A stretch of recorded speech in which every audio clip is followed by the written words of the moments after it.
Hi guys. तो last video में हमने किया था कॉर्पोरेट विल वाला टॉपिक। अब इस वाले वीडियो में हम करेंगे overview of administration of company law. ठीक है, अब स्टार्ट कर रही हूँ मैं और कोशिश करूँगी कि इसको शॉर्ट बना सकूँ। ठीक है, तो यहाँ से स्टार्ट करते हैं इसका इंट्रोडक्शन। ओके, सो इसके इंट्रोडक्शन में क्या है कि इंडिया में कंपनी लॉ जो होता है ना, वो कंपनी के फॉर्मेशन, मैनेजमेंट और रेगुलेशन को गवर्न करता है। ठीक है, इसमें क्या होता है कि कंपनी लॉ का मेन ऑब्जेक्टिव होता है कंपनीज का प्रॉपर फंक्शनिंग करना, इन्वेस्टर्स के प्रोटेक्शन का ध्यान रखना और ट्रांसपेरेंसी जो है उसको इंश्योर करना। ठीक है, इंडिया में क्या होता है, कंपनी लॉ का एडमिनिस्ट्रेशन मेनली कंपनी एक्ट 2013 के अंडर होता है। ठीक है, तो मैं बार बार तुम लोगों को बोलती हूँ कंपनीज एक्ट वाला जो लाइन है ना, इसको रट लो यार तुम लोग बिल्कुल अच्छे से। कंपनीज एक्ट, इसको रट लो, हर जगह आता है ये कंपनीज एक्ट वाला पॉइंट। ठीक है, इसको रट लो अच्छे से, क्योंकि कई अथॉरिटीज़ जो होती हैं और इंस्टीट्यूशन जो होते हैं इस एक्ट के प्रोविजंस में इम्प्लीमेंट और एनफोर्स करने के लिए रिस्पॉन्सिबल होते हैं। ठीक है, अब आ जाओ मिनिस्ट्री ऑफ कॉर्पोरेट अफेयर्स। ठीक है, मिनिस्ट्री ऑफ कॉर्पोरेट अफेयर्स वाले पे आ जाओ। इसमें एक सेकेंड, इसमें क्या है, इसमें क्या होता है कि मिनिस्ट्री ऑफ कॉर्पोरेट अफेयर्स जो होता है वो इंडिया में कंपनी लॉ एडमिनिस्टर करने के लिए बनाया गया होता है। ये मेन अथॉरिटी है बेसिकली। ठीक है, इसका फंक्शंस देखो ज़रा, फंक्शंस में क्या है, फंक्शंस देखो ज़रा इसमें एक सेकेंड। हाँ, पहला फंक्शन क्या है इसका कि ये कंपनीज एक्ट 2013 और अदर कॉर्पोरेट लॉ एडमिनिस्टर करता है। ठीक है, सेकंड पॉइंट देखो इसका, सेकंड पॉइंट क्या है कि ये कंपनीज के इनकॉर्पोरेशन और फंक्शनिंग को रेगुलेट करता है। ठीक है, थर्ड पॉइंट देखो, ये रजिस्ट्रार और कंपनीज और ट्रिब्यूनल के काम सुपरवाइज करता है। बेसिकली ये इसका जो नाता है ना वो जुड़ा हुआ है कंपनीज एक्ट 2013 से। ये काम क्या करता है, रजिस्ट्रार ऑफ कंपनीज के ट्रिब्यूनल के काम करता है, उनको सुपरवाइज करने का काम करता है। इनकॉर्पोरेशन यानी जब कंपनी बन रही होती है उसको, उसके फंक्शंस का ध्यान रखता है। ठीक है, कंपनी लॉ के जितने भी एक्ट्स हैं ना उसको एडमिनिस्टर करता है। ठीक है, कॉर्पोरेट गवर्नेंस में ट्रांसपेरेंसी और अकाउंटेबिलिटी इंश्योर करने का काम करता है और कॉर्पोरेट अफेयर्स के रूल्स और पॉलिसीज़ को फ्रेम करने का काम करता है। अब देखो मेरी बात सुनो, ये क्या है, एक अथॉरिटी है, तो अथॉरिटी हमेशा क्या करती है, रूल्स एंड रेगुलेशंस के लिए बनाई गई होती है, किसी रूल्स एंड रेगुलेशंस के लिए, तो वही काम यही करती है। ठीक है, बस ये बात है कि एमसीए जो है वो अपना काम जो है वो ऑनलाइन पोर्टल के थ्रू करती है, जहाँ कंपनीज अपने डॉक्यूमेंट्स, रिटर्न्स और फाइनेंशियल स्टेटमेंट्स फाइल करते हैं। ठीक है, अब आ जाओ थर्ड वाले पॉइंट पे, that is registrar of company. अब रजिस्ट्रार ऑफ कंपनी क्या करती है भाई, रजिस्ट्रार ऑफ कंपनी क्या करती है, registrar of company ministry of corporate affairs के अंडर काम करती है। अब ये समझ लो। ठीक है, यानी कि जो हमने ऊपर वाला पढ़ा है एमसीए, उसके अंडर काम करती है रजिस्ट्रार ऑफ कंपनी। ठीक है, इसके फंक्शंस देखो ज़रा, ये कंपनी को क्या करती है, इनकॉर्पोरेशन के टाइम पर रजिस्टर करती है। जब कंपनी बन रही होती है उस टाइम पे कंपनी को रजिस्टर करने का काम ही आरओसी करती है। ठीक है, अगर मैं शॉर्ट फॉर्म में बोलूँ तो चलेगा ना आरओसी। ठीक है, क्योंकि ये बहुत लॉन्ग है, मेरे जबड़ों में दर्द हो जाएगा जब तक मैं रजिस्ट्रार ऑफ कंपनी बोलूँगी, रात हो जाएगी।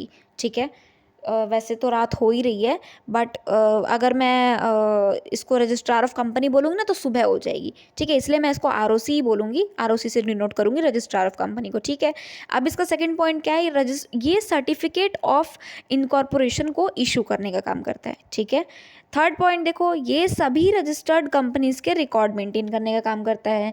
ये इंश्योर करता है कि कंपनीज लीगल प्रोविजन कंप्लाई करे, कंपनीज एनुअल रिटर्न्स और फाइनेंशियल स्टेटमेंट आरओसी के पास फाइल करती है। इस तरह आरओसी क्या करता है, कंपनीज का ऑफिशियल रिकॉर्ड कीपर है।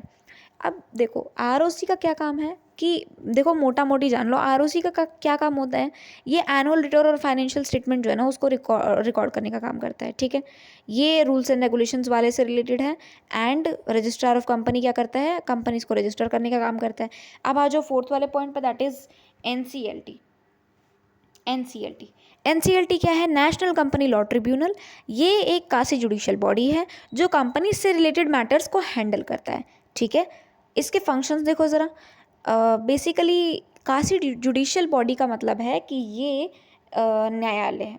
ठीक है, ये क्या है, न्यायालय है। वैसे इंडिया में न्याय की कोई उम्मीद नहीं कर सकते, बट फिर भी लिखा है तो मान लेते हैं। अब आ जाओ ज़रा इसके फंक्शंस पे। फंक्शंस में क्या लिखा है वो देखते हैं। फंक्शंस में क्या लिखा है कि ये कंपनी लॉ से रिलेटेड डिस्प्यूट सॉल्व कराता है। ये जो यानी कि जो झगड़े होते हैं ना, झगड़े रिलेशनशिप्स में झगड़े, ठीक है, वो नहीं सॉल्व कराता। जो कंपनी लॉ में जो रिलेटेड जो डिस्प्यूट होता है ना, उसको रिजॉल्व करने का काम करता है। ये ऑपरेशन और मैनेजमेंट के केसेस को हैंडल करता है, ठीक है। ये मर्जर्स और एमलगमेशन, एमलगमेशन का मतलब मैं बता दूं तुम लोगों को, जब दो बर्बाद कंपनियां आपस में हाथ मिला लेती हैं उसी को हम बोलते हैं एमलगमेशन, ठीक है। उसको ये हैंडल करता है। अब आ जाओ नेक्स्ट वाले पॉइंट पे, ये कॉर्पोरेट इंसॉल्वेंसी और फाइंडिंग अप के केसेस को हैंडल करता है। जब कंपनी बंद होने वाली होती है, जब कंपनी दिवालिया हो जाती है, उसके केसेस को ये हैंडल करता है। एनसीएलटी बेसिकली एक कॉर्पोरेट डिस्प्यूट का स्पीडी रिजोल्यूशन है, ठीक है। उसका ये रोल इंपॉर्टेंट प्ले करता है, ठीक है, इम्पॉर्टेंट रोल प्ले करता है, ठीक है। एनसीएलटी तो मैंने तुम लोगों को बता दिया। अब आ जाओ एनसीएलटी पे। एनसीएलटी इसका ही भाई है, इसका बाप है आई थिंक, भाई तो नहीं बोल सकते, बाप है इसका। एनसीएलटी का मतलब है national company law appellate tribunal. Appellate का मीनिंग है कि अगर एनसीएलटी वाले जो हैं वो अच्छे से केस को सॉल्व नहीं करते, उनसे कोई बंदे खुश नहीं होते, उनके डिसीजन से बंदे खुश नहीं होते, तो वो एनसीएलटी के पास जाते हैं कि भाई इन लोगों ने मेरे साथ जो भी गलत किया है तुम लोग सुधारो उसको और तुम लोग दोबारा से डिसीजन फाइनल करो, मैं तुम लोगों के डिसीजन पे कायम रहूँगा, ठीक है। तो एनसीएलटी क्या करता है, एनसीएलटी के डिसीजंस के लिए अपेलेट अथॉरिटी है, ठीक है। उनके दिए गए डिसीजंस को ये दोबारा से रीचेक करता है और फिर देखता है कि कहीं कहीं कोई गलती तो नहीं हुई, उसको फिर दोबारा से अपनी जांच पड़ताल करके दोबारा से अपने डिसीजंस देता है। अब आ जाओ इसके फंक्शंस पे। एनसीएलटी के फंक्शंस में क्या है, ज़रा ये देख ले। एनसीएलटी का फंक्शन कहता है कि it hears appeals against the order of NCLT. ये एनसीएलटी के ऑर्डर्स के अगेंस्ट अपील सुनता है, ठीक है। ये इंसॉल्वेंसी और कंपनी डिस्प्यूट से रिलेटेड डिसीजंस को रिव्यू करता है और ये कॉरपोरेट मैटर्स में फेयर और प्रॉपर जस्टिस इंश्योर करता है। जस्टिस फाइनली मतलब सच में होता भी है कि नहीं, अभी ये तो पता नहीं मुझे, लेकिन लिखा है तो चलो मान लेते हैं। एनसीएलटी के डिसीजंस के against further appeal supreme court of India में की जा सकती है। सुप्रीम कोर्ट ऑफ इंडिया तो बिल्कुल ही निहायती वो है, समझ लो अब क्या है, ठीक है। सुप्रीम कोर्ट पे तो भरोसा किया नहीं जा सकता, बट क्योंकि इसमें लिखा है अगेन तो इस पर भरोसा कर लेते हैं। अब आ जाओ सिक्स वाले पॉइंट पे, दैट इज SFIO, जिसका मतलब है serious fraud investigation officer office. Serious fraud investigation office एक स्पेशलाइज्ड एजेंसी होती है जो सीरियस कॉर्पोरेट फ्रॉड्स इन्वेस्टिगेट करती है। देखो गाइस, नाम में ही लिखा है, इतने तो तुम लोग छोटे बच्चे तो हो नहीं कि तुम लोगों को पता ना चले, ठीक है। मेरे से तो तुम लोग ज़्यादा ही होशियार हो, ठीक है। सीरियस फ्रॉड इन्वेस्टिगेशन ऑफिस का मतलब ही यही है। देखो, इन्वेस्टिगेशन लिखा है यानी किसी चीज़ की इन्वेस्टिगेशन होगी, फ्रॉड यानी कि कुछ गड़बड़ है, घोटाला है, कुछ तो गड़बड़ है दया वाला CID, ठीक है। तो इसके फंक्शंस देखते हैं ज़रा, फंक्शंस में क्या है।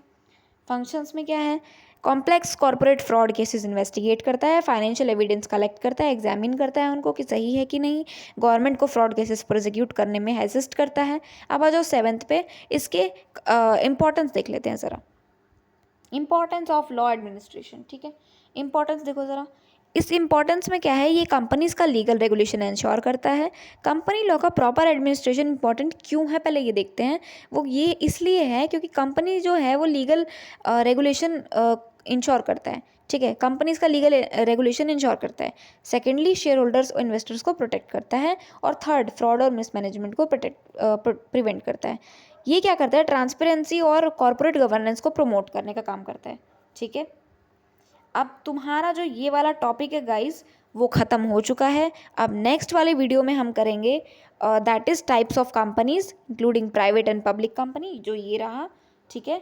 इसको हम ख़त्म करेंगे नेक्स्ट वाले वीडियो में। अगर वीडियो पसंद आया तो प्लीज़ लाइक शेयर सब्सक्राइब ज़रूर करें और बेल आइकन का प्रेस ज़रूर दबाएं। थैंक यू सो मच, तब तक के लिए bye bye, take care guys.